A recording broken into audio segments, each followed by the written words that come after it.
Hello, everybody. Welcome to this weekend. Hey, what a week it has been. We are on that weekend just before the good old Halloween hits on Tuesday. So we're going to definitely have a little bit of fun throughout the broadcast today. I'm going to bring up some dates in Halloween history. So we're going to bring those up. We'll pepper them throughout the news and all of that fun stuff. I'm also going to encourage those of you who are here, to use those emoticons in the chat tonight. So let's see a lot of pumpkins and ghosts and maybe some skeletons and some witches and Dracula, all of them. Let's just flood the chat with those tonight. You can't do too many. That's what I'm going to say. Though don't do like 5 in a row really fast. I think the system might then say you're a spammer and throw you out into timeout or something. But yeah, anyway, throw those all in. Huge thank you to everybody who is here tonight. I'm going to get to you guys in just a moment. I also want to give a huge shout out to all of those who are going to be watching this at home. Probably about, I would say 75% of my viewership watches after the fact, and it might even be more if you guys are all tuckered out from doing Halloween partying on the weekend. I don't know if people do that anymore, but they might, and you might. So anyway, let me know in the chat if you guys have been, what you guys have been doing for Halloween. Have you guys been preparing? Have you guys carved your pumpkins? Do you get your scary faces? Are you going to throw some costumes on?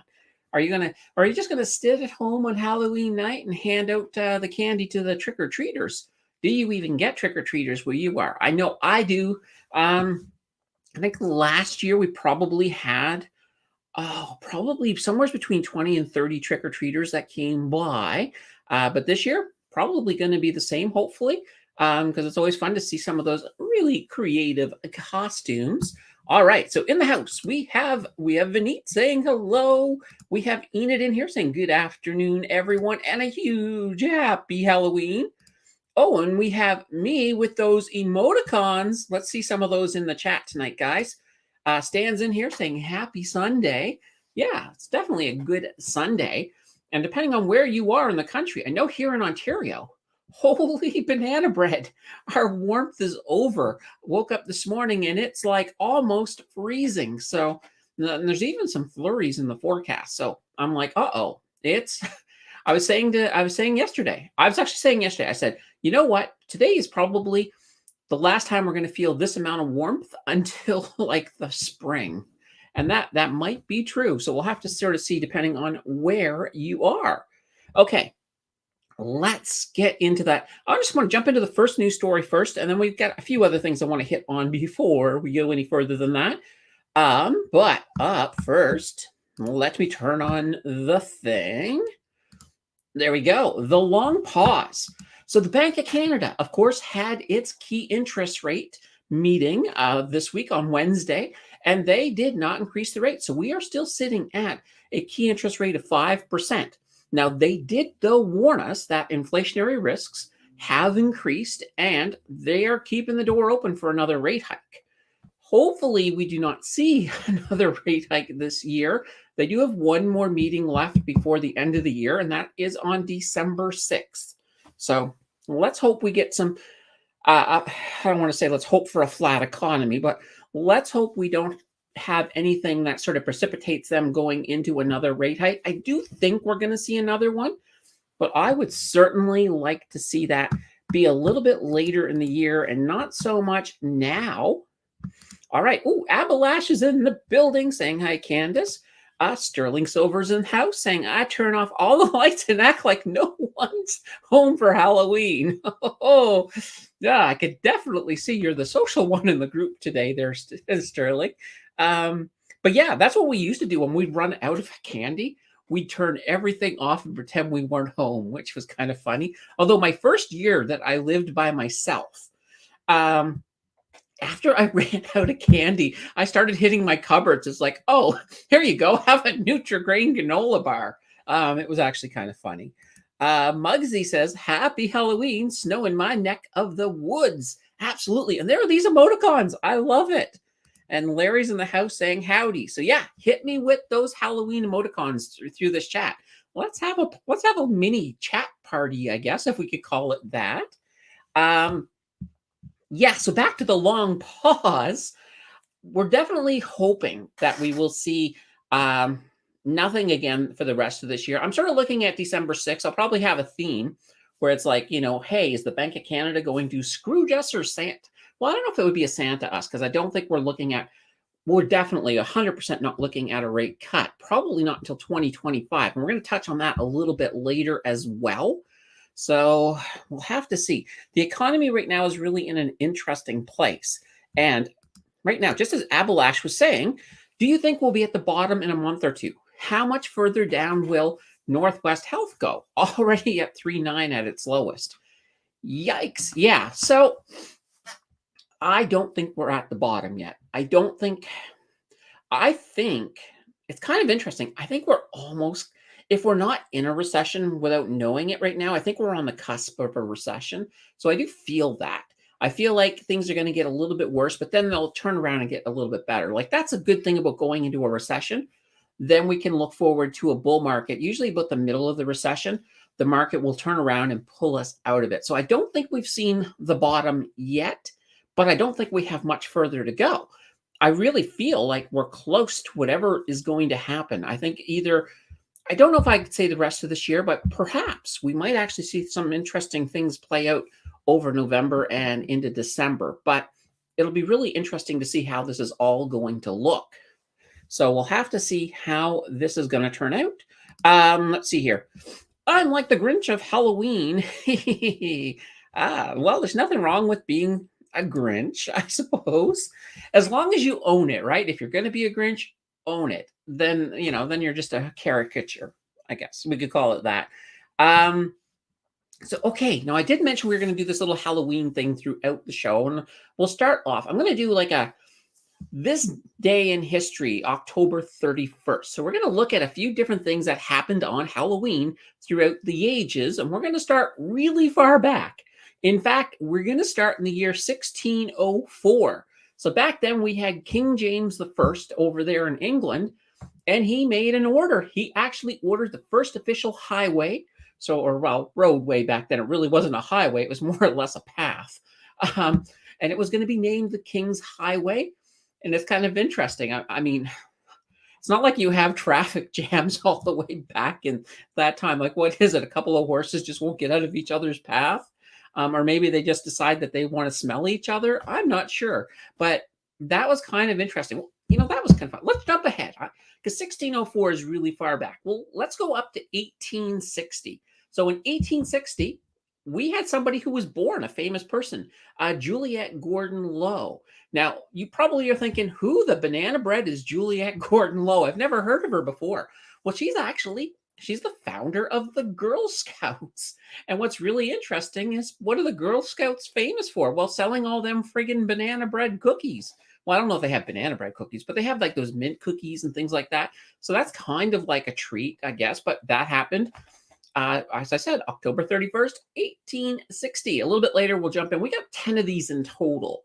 So I got a few more of these to go. And each year, each one, we're going to actually increase the date. So we're going to move much faster ahead in time to make things a little bit more relevant, of course.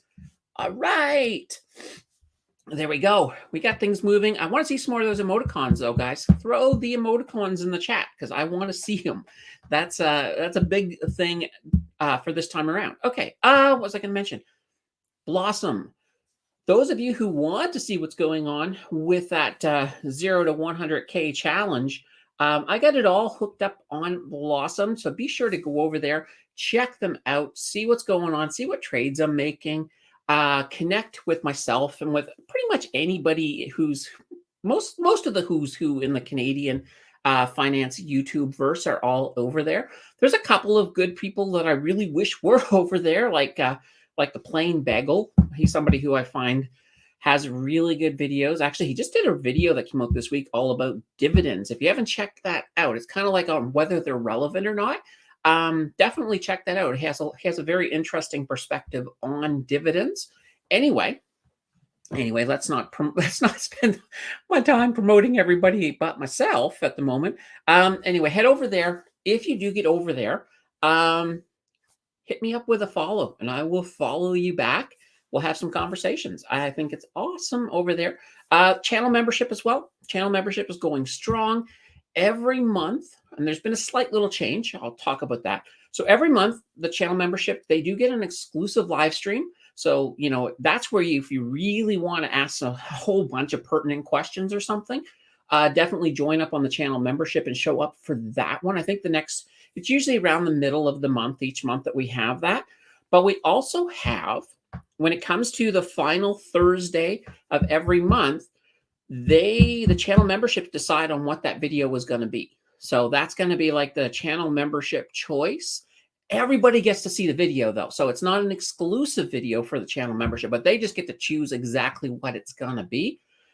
In addition to that, with that channel membership live stream, things that they want covered in that as well. I usually will throw out something so that they can vote for some stuff like that, so that we can get a topic or a theme for each of these, which is kind of cool. The last one we did actually was all about the news, where I get some of these sources, where I find some of these stories, things like that. So if you want to check that out, here's the beautiful thing. When you do become a channel member, when you do become a channel member, you get access to everything that we've got on the channel membership from the beginning of time. So you can always go back and check things out.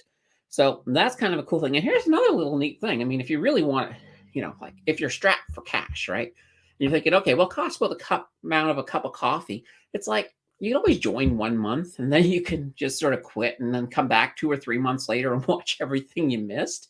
So there are ways that you can sort of play the system a little bit. And I am looking in the future at finding new ways to do some stuff for the membership. Okay, that's enough for the channel member folks. I'm just going to go over here and switch our banner up to the 5-finger discounts.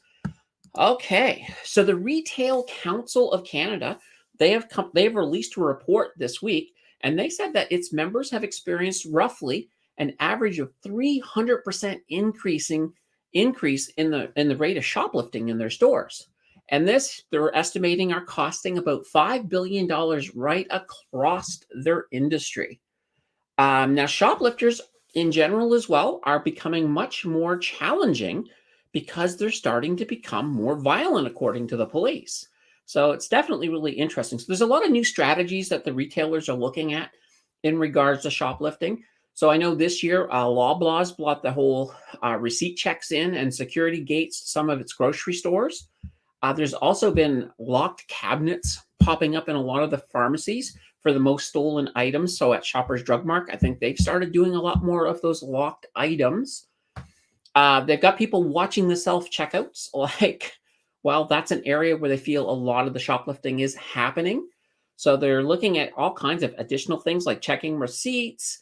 Sometimes some people are actually looking at just closing down some of the self-checkouts and saying, okay, let's just keep them going through regular people because we're getting less shoplifting that way. So there's even stores that are saying maybe we should completely ditch the self-checkout. I hope not, because I find them very convenient personally. Now in the US, Target actually closed 9 of its stores, and they said one of the reasons for that was the impact of all of this increased shoplifting. London Drugs has also said that apparently there were reports that London Drugs was thinking of closing stores, but they're saying that they're not. So it's just an interesting thing. So with the economy being so bad, what are you guys thinking? Is it just that people can't afford stuff? Is that why we're seeing such an increase in shoplifting? What do you think we should be doing about it? Should we be closing down the self-checkout lanes? Should we be checking those receipts at the doors? I mean, they've been doing that at Costco forever, but, and some people don't like it. I mean, I know I find it kind of annoying, especially if I bag everything up and I throw my receipt in something and then I have to dig it out. But I mean, if we're all used to it, it becomes a normal part of life. I suppose it's not such a big thing. And Sammer's in the house. Sammer says, whoops, there we go. Hello, all. And we've also got Larry saying, the doom has come. Yeah. So shoplifting, I mean, imagine crime in general is going up. I mean, this has been one of those things I've been thinking about. As people can't afford to feed their families, how are they going to get that money? Well, they're walking along and they see somebody has change in their car, maybe that becomes a temptation. Maybe they're thinking, gosh, if I just steal that person's change, I can get a loaf of bread for the family. So I don't know. I don't know if there's any way that we can really get around this whole shoplifting thing. Now, Wayne says, we have a security guard at our local food basic store. They caught someone walking out with $200 worth of groceries in a cart. Holy banana bread. That's a brave shoplifter. But then again, $200 of groceries isn't a lot nowadays either. I did read this article about a guy in, I think it was Italy. And now he wasn't shoplifting, but he was what he was doing is he was going into restaurants and he was ordering expensive meals. And after he finished his meal, he was faking a heart attack to get out of paying the bill. And apparently he did this a whole bunch, like something like 20 times before somebody finally caught on. Now he's been arrested now, but I was just thinking, are times that tough that, resorting to crime is starting to look like a good option for folks? I hope not. I mean, I think of myself as a good person, but at the same time, even a good person, if you starve them enough, they're gonna, something has to break somewhere. So we certainly have to sort of look at that. So that's kind of a very interesting story. I don't have a solution for that one either. I don't know if you guys have a solution, throw it out there, but I really don't know what we can do about it. V says, hyperinflation in Venezuela has gone through the same thing. Crime is part of hard times. Yeah, it absolutely is. The only thing I guess we can do ourselves is, try not to make it easy for people to, for us to become the victims, because there is a whole victimology when it comes to crime. If you look like a victim, somebody's going to make you into one. So it's kind of that interesting thing. Let's see. Country Auto Garage is saying Costco style checkouts are coming. Yeah, I can see that. Well, what I like, and this is what I kind of like, I like this kind of idea of these Amazon stores. These are the stores that you go in to enter the store. You have to scan your method of payment. So your debit card or your credit card, and everything in the store is being tracked. So you just fill up your bags and you leave, and the store knows exactly what you got, and it charges you that. Maybe that's the solution. Although, I mean, I don't know what happens in those type of stores if you go in and you've only got, let's say you got $100 on your debit card and you walk out with $150 worth of stuff. So I don't know what would happen in that case. Abalash says, no frills is not unreasonable. If you know how to claim the weekly optimum points, don't go to the expensive versions like Loblaws or Superstores. Yeah, there's a lot of things you can do. No frills is great. You see a lot of that in Ontario. They have really reasonable prices. Or if you do have to go to places like Superstore, look at the President's Choice brand. Look at the cheaper brands. There are definitely ways that you can save money. And hopefully not have to resort to the good old 5-finger discount. So that's what I would like to see. Abalash says, Costco does not save you money. It's pretty expensive to shop there. It really is. I find that Costco is kind of like an exercise in psychology. I mean, the first thing you got is you come in the door and there's all this crap that you would not even normally look at. It's just, tons like displays and a pile of it.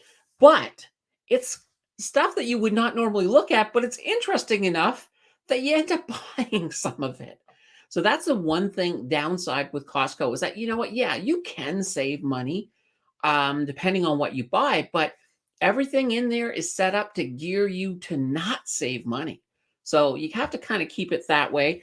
And it's the same thing with regular grocery stores. Like the grocery stores, everything they put on the ends of the aisles, I guess they call them, I don't know if you call them end shelves or whatever.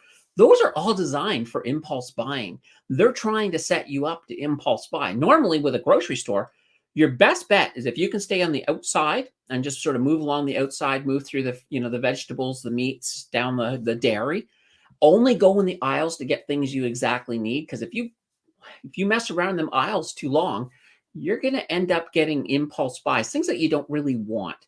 And that's going to eat a whole bunch of money from you for sure. All right. Whew.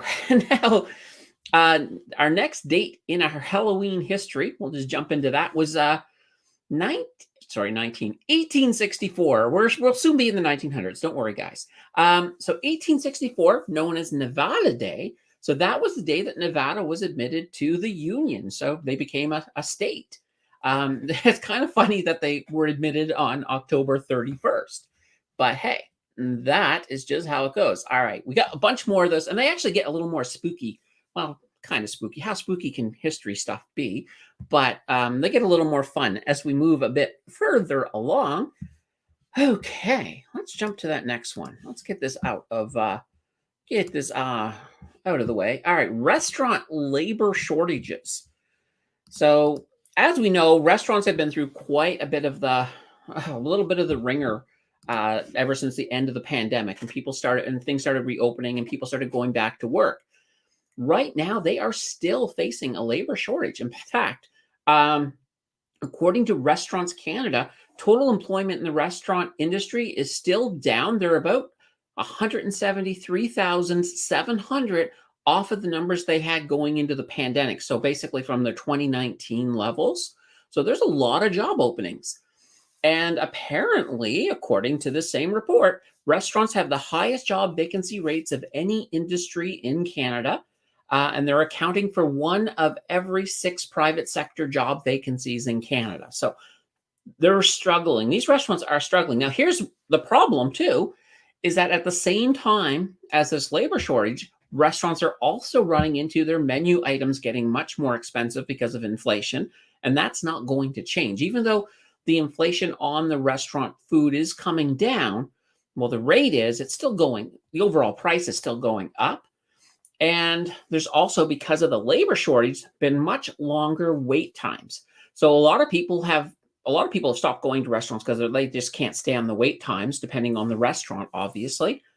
Now, this same report did report that 51% of restaurant owners are either currently operating at a loss or they're just breaking even. So this is not a good thing for the overall market.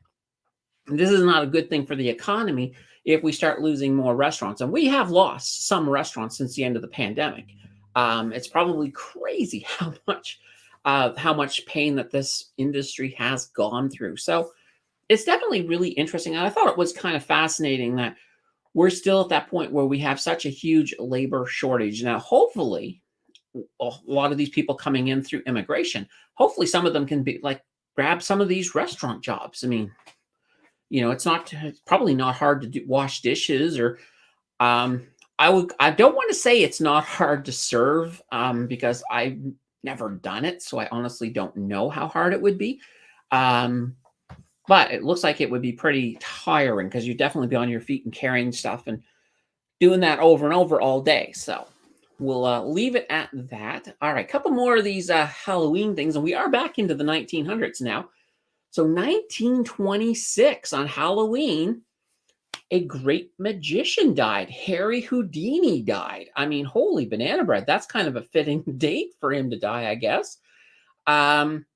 It was actually interesting. And the funny thing is, and this isn't funny, but I mean, I guess the kind of weirdness of the whole thing is that the way he died was basically in an escape that did not go as planned on Halloween. And he actually died trying to make an escape.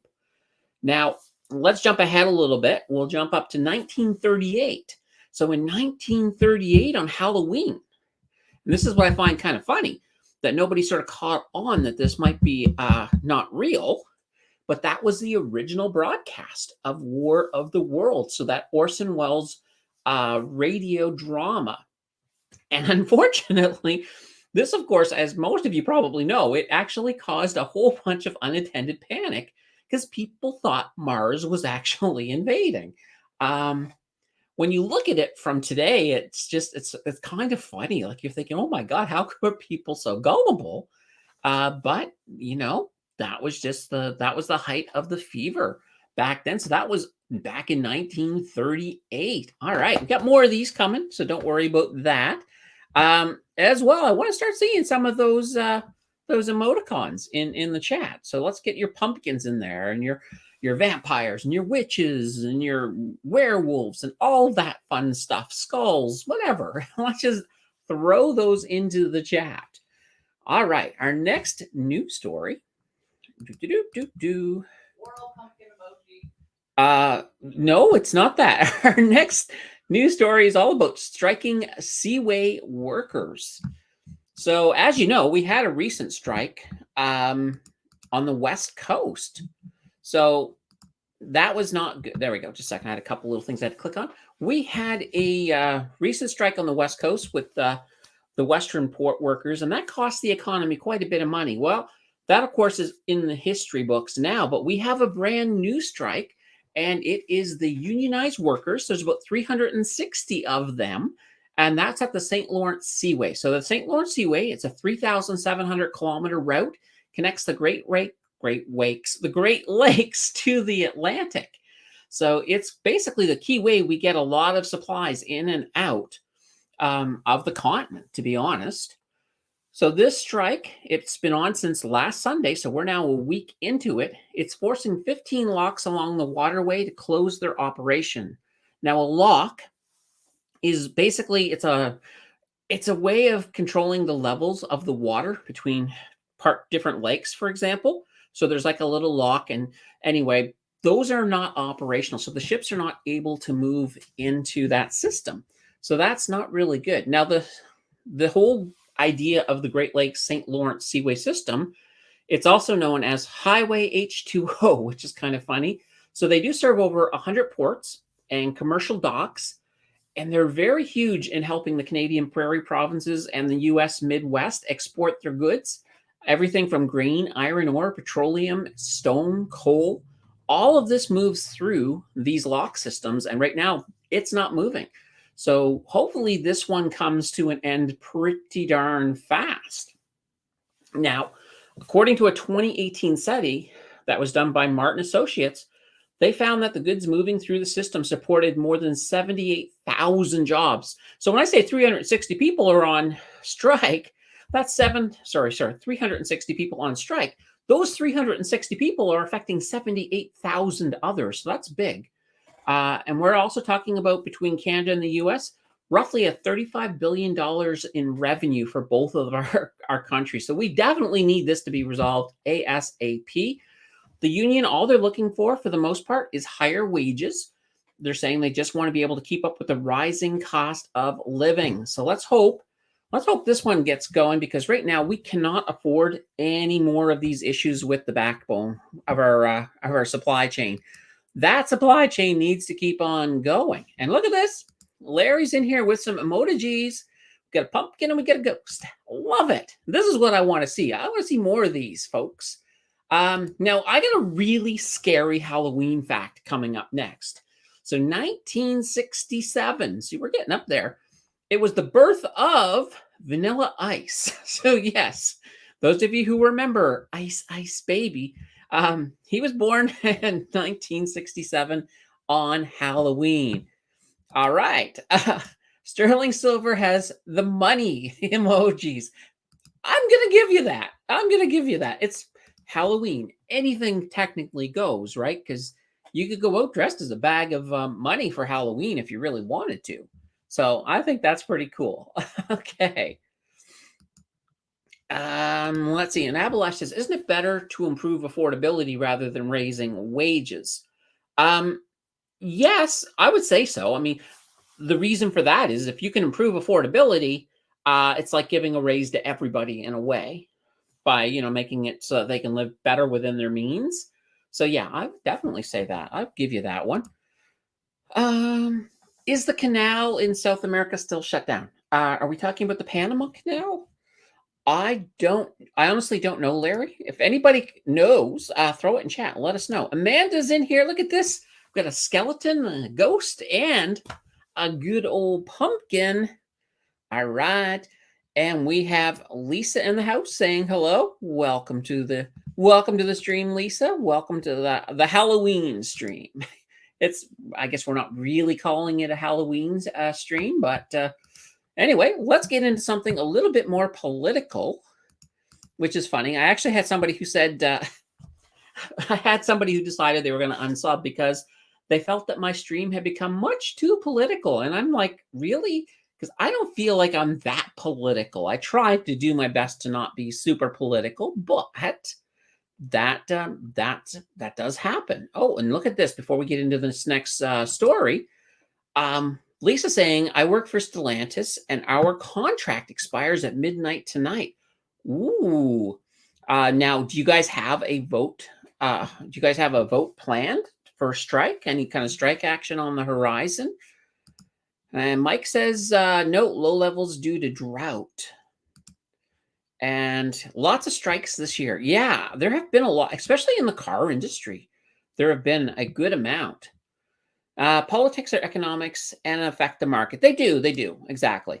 And I think what it is I think I probably insulted I think one of my shorts insulted the liberals. Well, not really insulted them. I mean, it was basically about what was going on, and that person felt like it was being too much of a conservative leaning short. But we'll just leave it at that. So rolling back carbon. So Justin Trudeau has suspended a portion of the carbon tax in Canada's eastern province. So basically, this suspension is only to be used for oil that's used to heat homes. So that's it. It's a small little suspension. But here's the thing. When you look at Canada as a whole, oil's not really used a lot to heat homes. But when you look at the Atlantic Canada, they've got about 2.6 million residents there, and oil is probably the number one way most people actually heat their homes. So it's huge. Now, he's basically said they're going to give them a 3-year pause. So for 3 years, there'll be no carbon tax on the oil for heating homes. And of course, by that, at the end of that time, he expects everybody to have switched over to electric heat pumps. So we'll have to see if that happens. But some people, now a lot of people are coming out and saying that this is a political move, that he's basically doing it because of their seats in Atlantic Canada. So right now, the Liberals hold 24 out of 32 seats in Atlantic Canada. And if you look at the current polling, they are set to lose most of them in the next election. So people are thinking this might be a move to try to win back some seats. But I don't know. I think it's too late for that at this point, to be honest. But it's still a good gesture, at least for people in Atlantic Canada. I know my mom, I don't know about the new house. The new house is still being constructed right now, but her old house was oil heated completely. And they did have an electric heat pump, but it just didn't provide enough energy or enough heat in the winter. So it was more or less used just to keep help take the bite off in certain parts of the house. But the oil was the big one. So it's kind of interesting. All right, let's talk a tiny bit more about some famous dates in Halloween history. 1969. So the UK, this is kind of interesting. I'd never even heard of this before, but they introduced a 7-sided 50 pence coin. And a lot of people were kind of confused with its very odd shape. Of course, when I heard this, the first thing I thought of was Dungeons and Dragons and some of the dice they have in that. I don't think they have a 7-sided dice, but that's what they did in the UK. A 7-sided 50 pence coin released on Halloween 1969. I do not know if this coin is still in existence, but I think it's kind of funny. All right, and we got Jordan in the house saying hello, Candace and chat family. Hi, Jordan. Good to see you. I know I saw Jordan a tiny bit last night. I popped in on the friggin' on his live stream on Friday nights. Chopped in there for a little bit. Let's see. Muggsy says oil is still used in many homes in Northern Ontario. Yeah, well, there we go. And I think that's it. I mean, depending on where you are, how rural you are, there may not be any other real options out there. King of Day. I don't like what is going on, but I'm still 100% liberal. That's fair enough.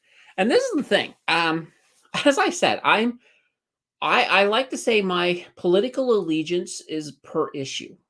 You know, there's some things that the liberals have done that I've liked. There's some things they've done that I don't like. And it'll come down to, like, when it comes to an election, like, I will admit, I voted conservative. I voted liberal. I even voted NDP one year, based on the platforms. Sometimes it's just based on what's going on. I know right now I am leaning towards conservative on the next election. The next election. So yeah. So it makes sense. And it's kind of one of these things like I know with what goes on in the US. In the US, you've got, you can basically, if you're a Republican and someone says, "Oh, I'm a Democrat," they're going to dislike you. Not all, but a lot of times that's kind of the way it's gotten. It's gotten so polarized. And I don't like to see it being polarized because I think we need people from every perspective. We need the liberals, we need the conservatives, we need both sides. And we need, I mean, for a government to work, we kind of need it where we have, the liberals come in, they do some of the social things that need to get done for society or for, for our people. Then you got the conservatives that will come in, take over, and then they need to fix up the economy and get everything running back again. And then eventually it'll be time for the liberals to come back in and do their thing again. And it's kind of been that way for, well, since Confederation, really. I think, well, the longest conservative that's ever been in power was our first prime minister, John A. Macdonald. But for the most part, you don't see prime ministers last more than usually 8 years, more than 8 years. I think, well, we had two conservatives recently. Brian Mulroney was in for 8 years, 9 months. Harper was in for 9 years, 9 months. And right now we've got, of course, Trudeau, who's been in for, what was it, 8 years so far? So it'll be 10 by the time he goes. And that seems to be a good number. Every 10 years, we switch back and forth. And I'm okay with that, personally. Jordan says, I have a few of those coins. Pretty neat looking. Oh, wow. That's very cool. I'm glad that somebody in the audience actually has one of those funky coins. Abalash says, we use propane gas for heating north of Peterborough and west of Ottawa. The next election is a judgment of affordability for the government. They failed in protecting the commoners. Yeah, absolutely. I think a lot of policies with the current Liberal government have gone a little bit too left in some places not. I mean, I do think that we need the dental care. I know it's expensive, and some people, there's a lot of there's a hardliner right side that will be like, no, it's just way too expensive. But, find other places to save money. I do think that is something we need. There's a lot of people who just do not have good teeth because they can't afford them. There's nothing they can do about it. So dental care, yeah, I'm on board with that. But some of the others, there's other things out there that are just things I'm not completely on board with. Lisa says no vote until union presents us with a tentative agreement. So it hasn't happened yet. Okay. Well, let's hope that you can get a good agreement right off the bat and, avoid the whole thing completely. And see, Enid says, I'm liberal by nature, but I don't really agree with liberals I have that have led us lately. That's fair enough. Absolutely. And I think you got to look at it this way. I mean, most Canadians are probably not hardline liberal, hardline conservative, hardline NDP, hardline Green, or heck, hardline Bloc Québécois. And that's because, people kind of move with what society needs. Right now, we're in an economy that is in trouble. And right now we need the conservative touch to try to fix some of that. That's the way it looks right now. And things could, of course, change by 2025. But if an election were held tomorrow, it would easily be a conservative majority based on that alone. Enid says, I guess we need a better liberal to lead us. Yeah, I don't think Trudeau is going to run in the next election. I think it would be a bad move for the Liberals to let him run. I think it's time for him to go away and start rebuilding the party. But I think what it boils down to is if they change leaders, they'll do a little better. But I don't think there's anything they can really do to stop the conservative wave at this point. V says, cycle of change is like the season, government to investing trends. Yeah, absolutely. 100% agree. Larry says, with bank auto loan rejection at 27%, likely higher next month, I don't see how these bad auto companies can afford the unions. Well, yeah, the problem, I think part of it right now too, is we do have a vehicle shortage. So I think that is sort of helping keeping cars on the move. I know I was recently looking at, I was just taking a glance at some of the used cars and I'm like, holy banana bread, look at these prices. Um, the prices I'm looking at for used cars right now are the type of prices that not that long ago you were paying to get brand new cars. So it's kind of interesting. Now, of course, the reason I was doing that, because I forgot to mention this, I should have mentioned this off the top. Last Thursday, I did do my driving test. So I passed that. So, now I am a driver, so I'm allowed to drive. So anyway, that's kind of why I was taking a look. I'm not really thinking of buying anything anytime soon, but I thought it was kind of fun because now it's like, now that I'm a driver, I should at least look at stuff like this. So that's kind of a neat little thing. Larry says, I work at Tesla, by the way, and invest in Toyota. Awesome. Okay. Well, that's the thing. I'm pretty bullish on Tesla overall. Like, I think the company's still going to go interesting places. I think with Tesla, though, you have to be prepared for that volatility because, it's one of those stocks that can take a dive when Elon decides to do something interesting. We'll just leave it at that for now. Ina says, congratulations. And, look at all the emotes. We'll let those count too, because Halloween's like a party, and that's kind of a neat thing. And it's actually really interesting. I'll tell you about the driving test. So I initially went out with the trainer, and we just did a little, get all of the cricks and crinks out. And it's really funny. I was driving along with the trainer, and a guy cut me off. He didn't check his blind spot, and I had to slam on the brakes so I wouldn't hit him. And I didn't. I was actually, to me, this is why I thought this was great, is that I brought that car full on stop before the trainer even knew what was happening, before he could do it, because normally that's what he does to prevent things from happening. So I was pretty happy with that. But the actual test, nice and easy. It was pretty darn good. I had a really good instructor. Like, I got in and he got in. He's like, okay, just take some breaths. We're just going to go for a little drive. I'm like, okay, cool. So yeah, it was pretty good. And let's see here. V says, I remember the car dealer was telling me about flipping cars, like flipping houses. Yeah, I imagine some people are doing that. That wouldn't surprise me. Now, I think if you were going to flip cars, look for the private sellers. Sometimes you get people out there who don't understand how much a used car is worth because things have changed so much that you can get some really good deals. And then if you wanted to flip a car, that would be the way to do it. See, Jordan says, we found our Lincoln for under 6K, was just over 100 kilometers. Now, that's not bad, 100 kilometers. The steals are out there. You just need to shop. And it was at a dealership with a warranty. Oh, not bad, not bad. Now, I used to know this guy, and this was quite a long time ago, but he used to always have some pretty nice looking cars. And I asked him one day, I said, well, how do you always get all these cars? How can you afford it? And he was like, oh, I go to police auctions. I said, police auctions?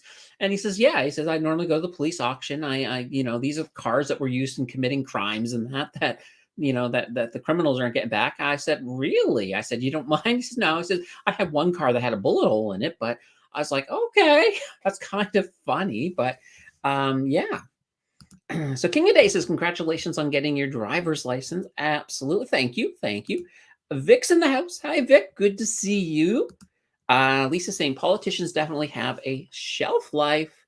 And Enid saying hi to you as well, Vic. So good to see you here, my friend. All right, let's jump on to our next little story. So our next story, folks, is all about stagflation.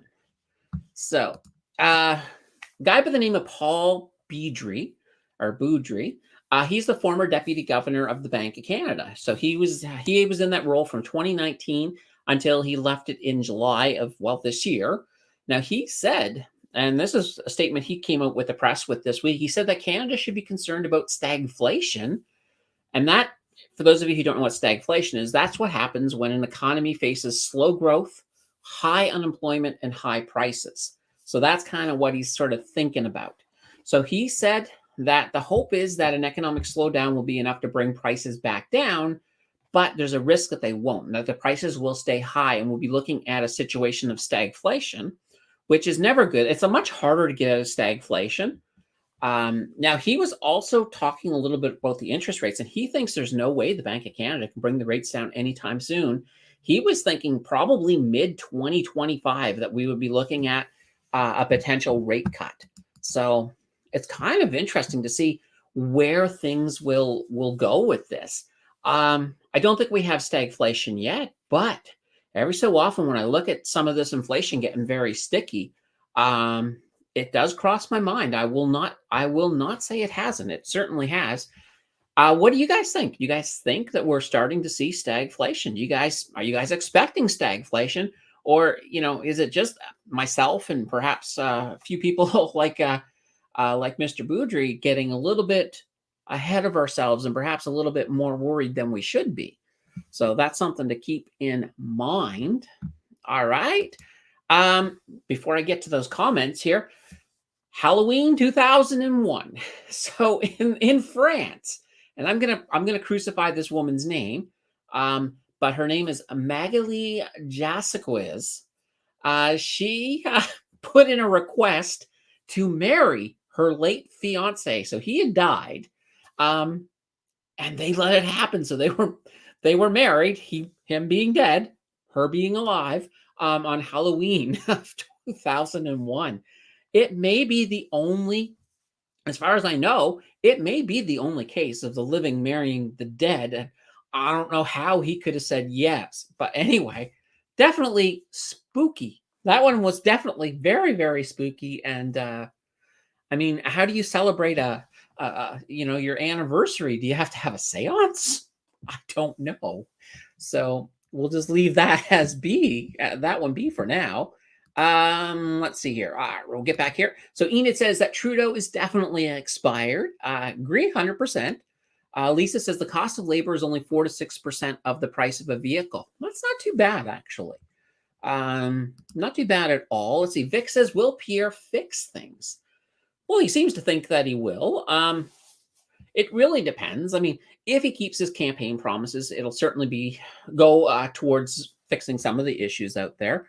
But the proof, of course, is always in the pudding. So we'll have to see once Pierre gets in. And Enid says, yeah, some of the issues will definitely fix. Vic says, will market keep dropping till rates cut till 2025? I certainly hope not, Vic. But here's the thing. I guess you kind of missed this. We're talking a little bit about the recession, and I feel like we're almost kind of already in a recession. It's like, or if we're not, we're on the cusp of a recession. I think if we do go in, then we're probably looking, the market will turn around the middle of the recession. So I definitely think by 2025, we should be in a bull market that should be pulling us out. Timing, though, will be very interesting. And I think the next couple of months are going to be very, very, very interesting to see whether or not it's going to happen. Now, with the banks, and I noticed that you mentioned this here, the way things are going, only bank I can go to will be the food bank. Oh, my God. Tough out there. Everything is so expensive. Yeah, absolutely. I can understand that. It's tough for a lot of people. But with the bank, since you mentioned banks, I think the banks have a bit more roughness ahead of them. Like, I think the overall market will probably recover a little bit before the banks, because the banks have that giant wave of, mortgage issues, people having to renew their mortgages, all those people who got those sweet rates in the pandemic, and now they're going to be renewing into rates they can't afford. So we're going to have a lot of interesting pain, I think, with some of the banks. Let's see here. Mr. Red Taco says, you want to get remarried over my dead body. Challenge accepted. Nice. Nice. I like that. Sterling Silver says, I don't want to be all doom and gloom before things get better, but yeah, I think everybody kind of gets that feeling. Now, I know in the summer when the markets were, more greenish than anything else, people were starting to think, oh my God, we're finally out of the water. But it's kind of like, you ever see that movie, The Perfect Storm, where they think they finally, just before the boat gets taken out, they think they see that little bit of blue sky and they're thinking, oh, we've made it. We're fine. Everything is great. and then the clouds move back in. I think we're kind of like that. I'm not saying that we're in that much trouble. We're not all about to drown, but I think we still have a situation where things are going to get rough, a little bit rougher before they get better. Let's see here. Vic says, we in a recession, but if we lose our jobs, then depression. Yeah. I think we're in a situation where the jobs, there's going to be unemployment, but a lot of that unemployment is going to be in relation to, well, immigration. With a huge amount of immigration we have coming in, everybody who comes in, well, they don't initially have a job, right? So we're going to have to see how that all translates. Like this recession, I think is going to be a little bit different. Like normally in finance, people say, oh, well, this time it's different. But this time it actually is a little different. We got a whole bunch of different type of little catalysts. We have to see, but maybe it won't turn out to be different at all, but it kind of feels like it's going to be a bit different. Let's see here. County Auto Garage says house prices are falling month over month. Nothing crazy, but 5 to 10K per month. Large ticket cars are not selling. Yeah. So that's I mean, as far as large ticket cars go, if they stop selling, the prices will come down. That's just it's, the whole demand and, demand. If there's no demand, prices come down. So price and demand works that way. So let's hope we see some of that coming down. The problem is, though, for renters, even if housing comes down a little bit, the problem is those mortgages are not coming down. Those mortgages are, going to be in place and nice and high for a while. So we'll have to take a look at that. So Canadian banks will yield like 10%. I don't think we'll get that high, but we're not that far off. Like right now, I know I think Scotiabank, I think, is at 7.6% or something like that. So yeah, it's getting up there. Chandler Bing is dead. Oh yeah, absolutely. The first of the friends to die, and that's kind of interesting. I know that news story broke yesterday. He drowned in a pool or a hot tub or something of that nature. Matthew Perry, I think his name is. But yeah, that happens. It's sad. It's sad, definitely. Let's see. Canadians Bank ETF BK just slashed their dividend by 13%. Oh, holy banana bread. Yeah, that's not good. BK, of course, is a split core.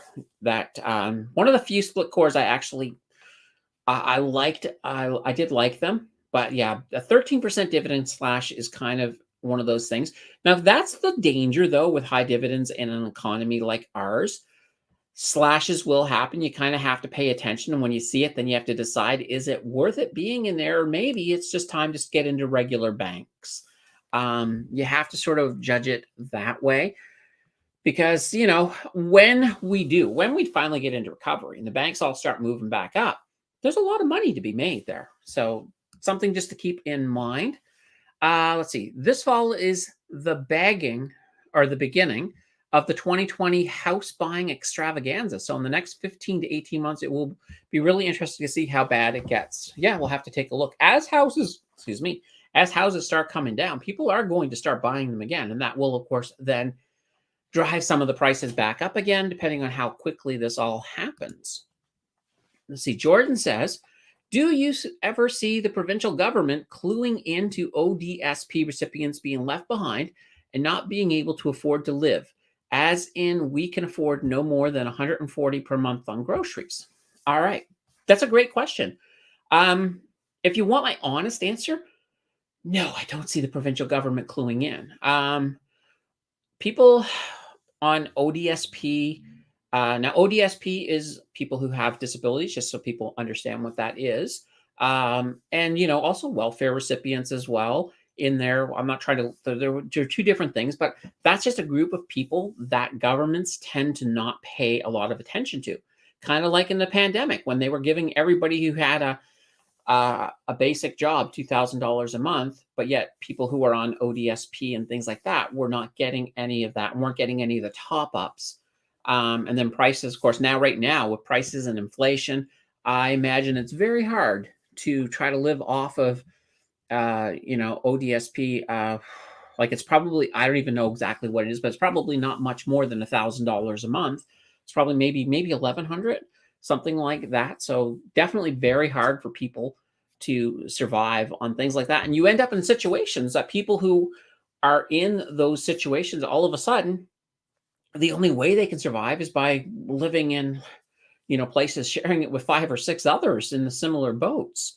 Um, it's kind of sad. I mean, I would like everybody to have a living wage of one way or another, but I don't have a solution for you, Jordan, unfortunately. Let's see here. Vic says, I just bought H Bank. Okay. I believe they are are they covered call, Vic? I believe they are, but I'm not 100% sure. Let's see. Ontario needs to index ODSP to inflation. Absolutely. Absolutely 100% agree. I think any of these supports should 100% be level to inflation at the bare minimum. Let's see. Long SRS short real estate, DRV short commercial real estate, long eviction companies, ASPS who says evictions are up 40% from last year. Yeah. And that's a thing, knowing the news, knowing what's going on, especially in this case here where we have things like evictions going up because people can't afford their rents. The companies who make money off of evictions are going to be companies that, you can perhaps make some money with. Or depending on the way things are. Like right now, REITs I find very risky, only because we've got so much issue with real estate and with the rates being high that I'm kind of backing. Honestly, I'm backing away from REITs at the moment, avoiding anything with real estate in it to the best of my ability. But once we get to the other side and things start looking back up, I'll be jumping all over those, REITs, for example, because I think they have a good amount of recovery left in them. Sterling says, what is meant by the term inflation? What is the term talking about? I have a feeling this is a rhetorical question, but obviously inflation is just, it's people are willing to pay more for stuff because it's demand, supply and demand. As inflation increases, like there needs to be an inflation. There's always going to be an inflation because here's the issue. If we don't have inflation, we have the other side of the coin, which is called deflation. So with deflation, people don't spend money at all because the way deflation works is, let's say something costs $10 today, but because there's no demand for it, the people who make it are going to be selling it for $9 next week. So you're not going to buy today. You wait till next week. And of course, when it's $9, you're thinking, well, the price is going to be $8 probably in another couple of weeks. So that's kind of where deflation makes people hold on to their money. So that's why we do need a little bit of inflation. Like a 2% is a pretty safe amount of inflation because it means that we've got a good demand. Prices are, they're increasing a little bit.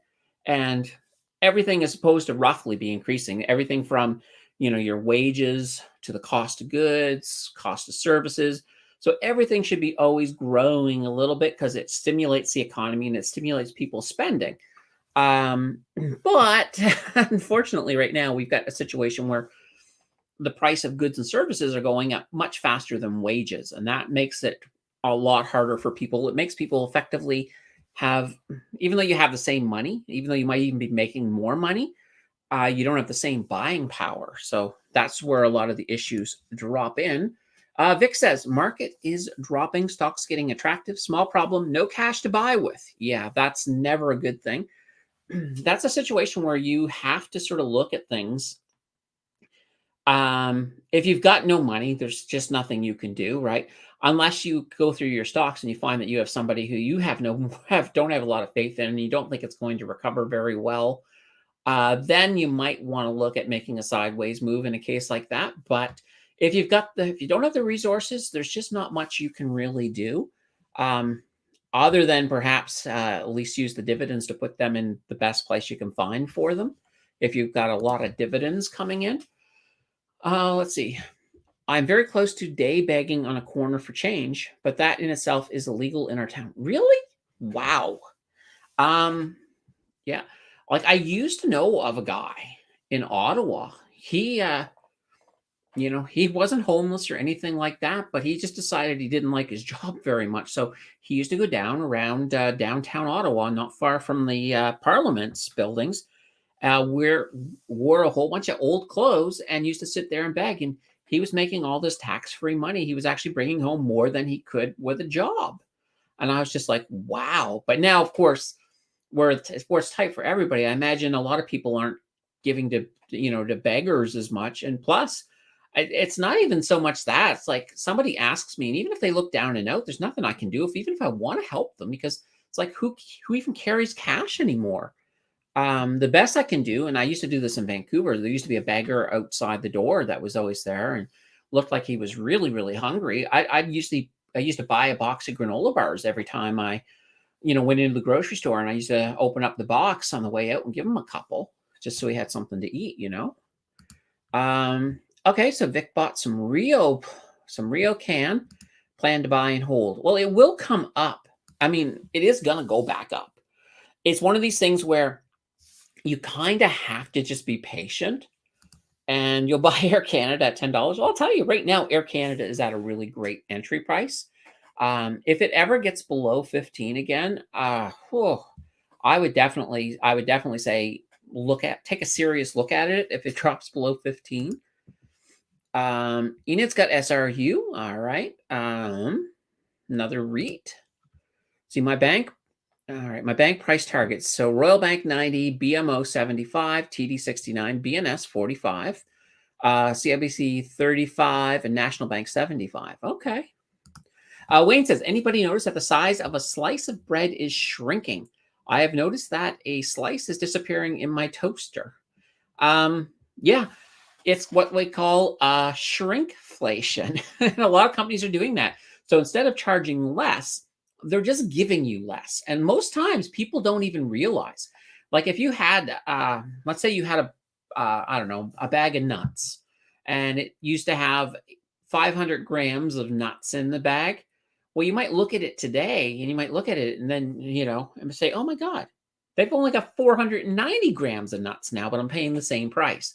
So that kind of, and it's another form of inflation. It's kind of that sneaky way of putting it in. I mean, chips have been doing it forever. Those of you who remember a bag of chips from when you were a kid, you got a good amount of chips in them. Now it's about 60% air, maybe more. I don't know. I haven't bought chips in a long time. Let's see. Larry says Enbridge is, I think, cheap. Thoughts on earnings this week? Yes, we're going to talk all about earnings here in a little bit. Enbridge, I don't think they're going to have great earnings. I think their earnings are mostly down, though. Just to throw that in there right now. So I think they may miss expectations. And Vic's saying buy Enbridge below 40. Exactly. And Omra says I don't carry cash anymore. Let's see. I don't know what Enbridge is in Canadian dollars. Fair enough. Have you seen the videos of the beggars in the US that have Cash App and Vimo to get donations? I've not seen that, but I've actually said to a few people who've begged in the past, I said, look, I would love to help you if I just, if you could take plastic. So yeah. And modern beggars will accept e-transfer. Okay, that's interesting. Yeah. Nobody's ever said, hey, I can take, you should almost put a sign up if you're a beggar saying, can accept e-transfer or, things like that. Because most people have email address, even if it's go to the library and get an email address so you can do it. Well, hopefully you have a bank account too, but you should hopefully have one. Let's see, no change in size with the no-name products. Bread size is still 675 grams. I see the major brands shrinking size though. Yeah. So there's the thing, no-name products. You'll save a lot of money, folks, using them. Most cases, the no-name products are pretty much the exact same as the name branded products. So if you want to pay extra for the brand and get less, by all means do so. But no-name products are fantastic. Now let's see. You may also notice that Dollarama is contracting with name brands for smaller portions to meet the $2 to $4 price point. That probably is true. I sometimes I see some of the name brand items in there, and I think to myself, how can they sell it so much cheaper? But that might be exactly why. Most of those are products that I don't really buy anyway. So like a small Mars bar or something, because I don't eat chocolate. Um, Abalash says, if anyone wants to buy a bag of air, I will throw in a few chips. Nice. Anyone buying PayPal? I have never bought PayPal, but that is the thoughts of Lay's chips. Exxon had bad earnings but raised dividends by 6%. So I don't know on oil. Well, Exxon as well has been they bought that Canadian company and now they're looking to buy another company. So I think Exxon is in good shape. Let's see here. XOM was $35 in March. We'll never forget that. No, okay, here we go. Should have, could have bought, but didn't. All right. Let's get to our next story here. We're getting through these a little slowly. So mortgage versus income. So according to a report that came out from Zoocasa, mortgage costs have grown faster than income over the past decade. And I don't think this is really a big surprise. So the analysis that was released on Thursday, it looked at the average mortgage payments across 17 Canadian cities going from 2013 to 2023, and they compared the figures against average incomes. So in 10 of the 17 cities that they looked at, they found that mortgage payments increased by over 100% and incomes only by 16% or less during that same time period. Holy banana bread. Now, the report did attribute the increase in mortgage payments in many regions to rising home prices. So in some places, in many regions, actually, the home prices increased by over 500,000 between 2013 and 2023. So that's huge. So it's really interesting that we're at a point right now that mortgages are just absolutely dwarfing your income and the increases. And that's why we're at that point where a lot of people are looking at crazy amortizations because of that. So yeah, definitely not a great thing to have going on. Now, let me see here. Oh, everybody, Jordan can take donations through PayPal. U.S. bombed Iran, Syria, but not much news coverage. I did hear about the Syria part, and I know that there was a little bit of saber rattling with Russia over that one. But for now, I think people are kind of backing off. Let's see, lots of Blossom era, but PayPal. Yeah, Blossom rocks. Blossom rocks. Oh, and here she says, Blossomers are buying PayPal. Yeah, some of them are. Some of them are. I mean, there's nothing wrong with PayPal. I don't want to make a sound. I'm just saying I've never owned it. But it is something I would love to do a deep dive someday on PayPal. I think that would be a lot of fun. All right, now we also do have another one of our little Halloween facts. So now we're going up to 2000. So the first crew ever that arrived at the International Space Station, they arrived on October 31st of 2000. So Halloween saw the first astronauts on the IIS or the ISS. There we go. That's a fun one. So definitely kind of interesting. I still have one more fact. I'll give it to you right now. We'll get those facts out of the way, even though we still have the crypto rounds. We don't have a lot of crypto news, but we do have one more fact. So 2015, and this is kind of related to the space station in a way because it has to do with space. In 2015, there was a skull-looking asteroid. They nicknamed it Spooky, and it had a close flyby of Halloween on not a flyby of Halloween, a flyby of Earth on Halloween 2015. So that's kind of a funny little thing. Perfect name for asteroid that's doing a flyby on Halloween. That's for sure. Who knows if they called it spooky because it looked kind of creepy like a skull, or if it was because Halloween. One of the two. So we'll have to look at it that way. Now, on to the crypto. We'll do the crypto. We'll just get that out of the way here. All right, here we go. So Galaxy Digital Research came up with a report this week involving Bitcoin, and they're predicting that Bitcoin's price is probably going to increase by about 74% in the first year after a spot Bitcoin ETF launches.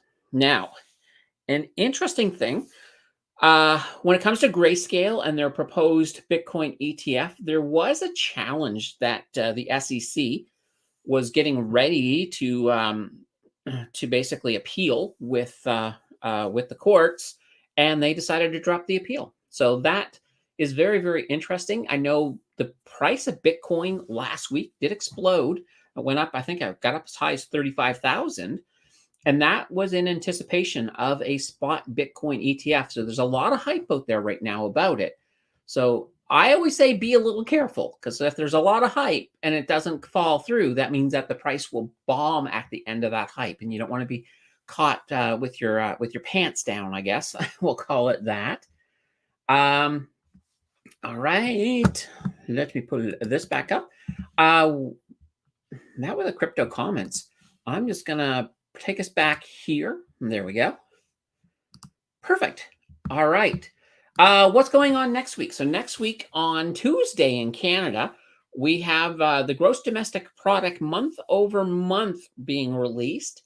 And then on Friday, we've got some jobs data coming out as well. Now in the US, though, we got a bit of stuff going on in the US. So on November 1st, so the day after Halloween, we're going to have the federal rate decision. So are they going to raise that rate in the US? And it's funny. I think they are. I'm kind of leaning towards it going up.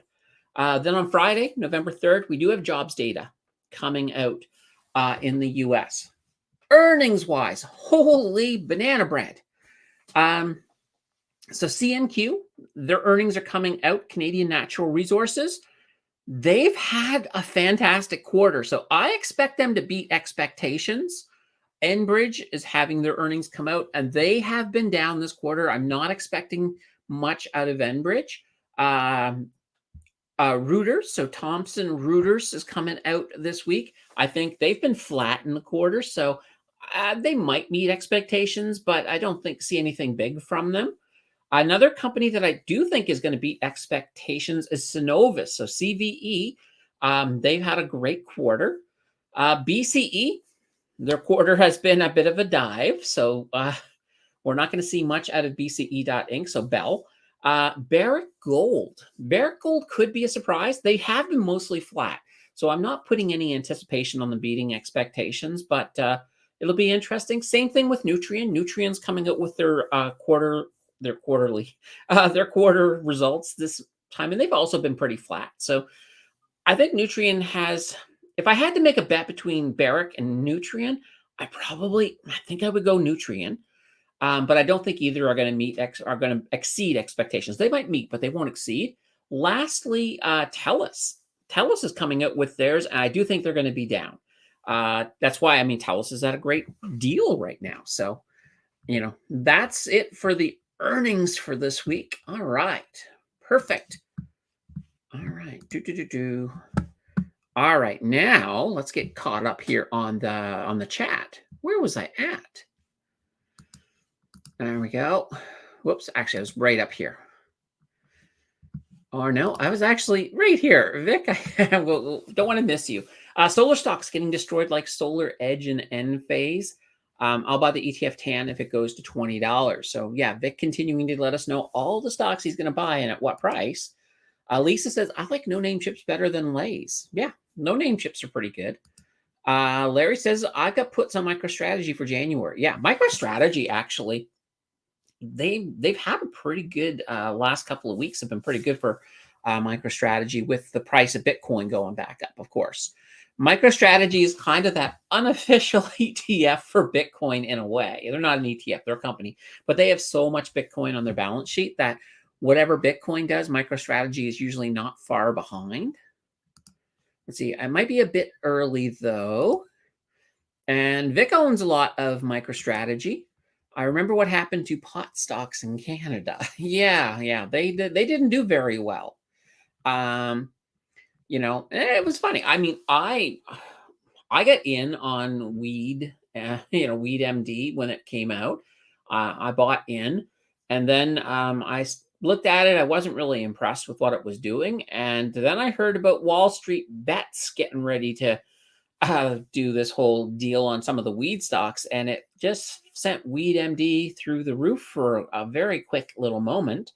And in that quick little moment, I sold out at a profit and I was happy and I didn't look back. So, a lot of people, though, if you missed that moment, you were in the red for a long time. I haven't looked at the price in ages, so you might still be in the red. I honestly don't know. Um, Vic said bought during the hype and severe red. There we go. So I think it's not doing too well. I think I was one of the lucky few that got out. Vic says I tried to reduce the damage by averaging down. Problem is when you average down on a stock that is in free fall, it doesn't help very much.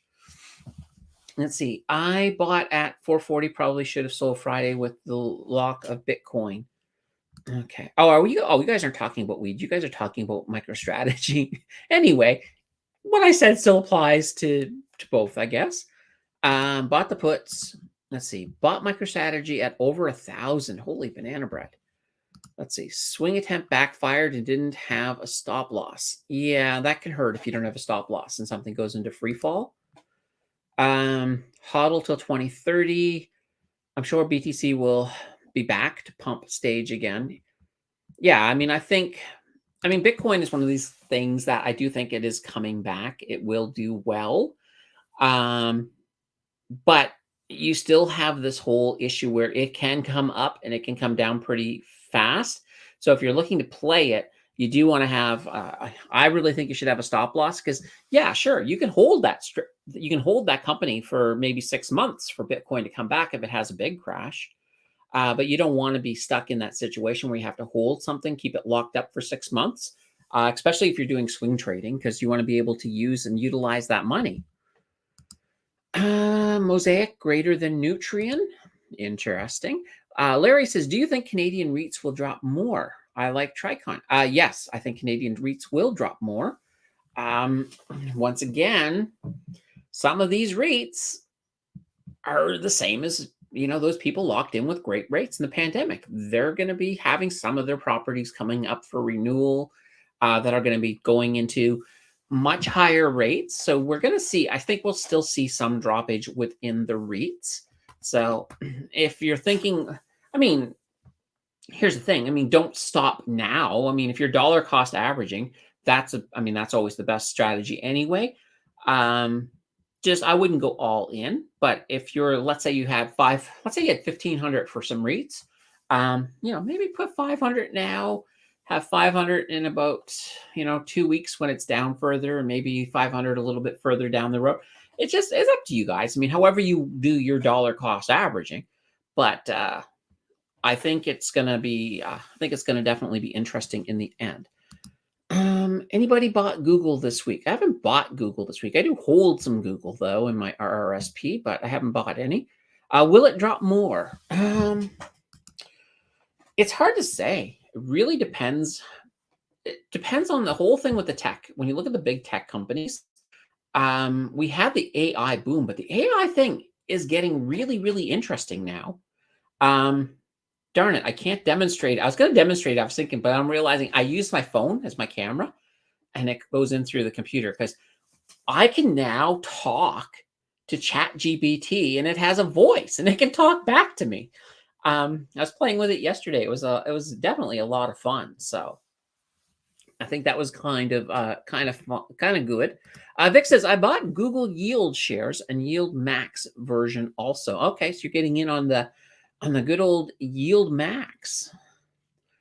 Or did you also buy the Purpose stuff as well on the Canada side? That's what I'm thinking you mean, that you bought both the Purpose and the Yield Max. Yeah, that's definitely good. All right, so what's coming up this week on the channel? Tuesday's video, so the Halloween video, it is the next update on the 0 to 100K challenge. So another $400. Actually, this time it's $400.27. Reason for that is I was 27 cents short on this one stock I wanted to buy. So I threw in another 27 cents so I could buy it. But yeah, everything is looking fantastic over there. So we'll definitely talk. And of course, we're going to talk more about investing in a red market because we've now got 2 red months in a row.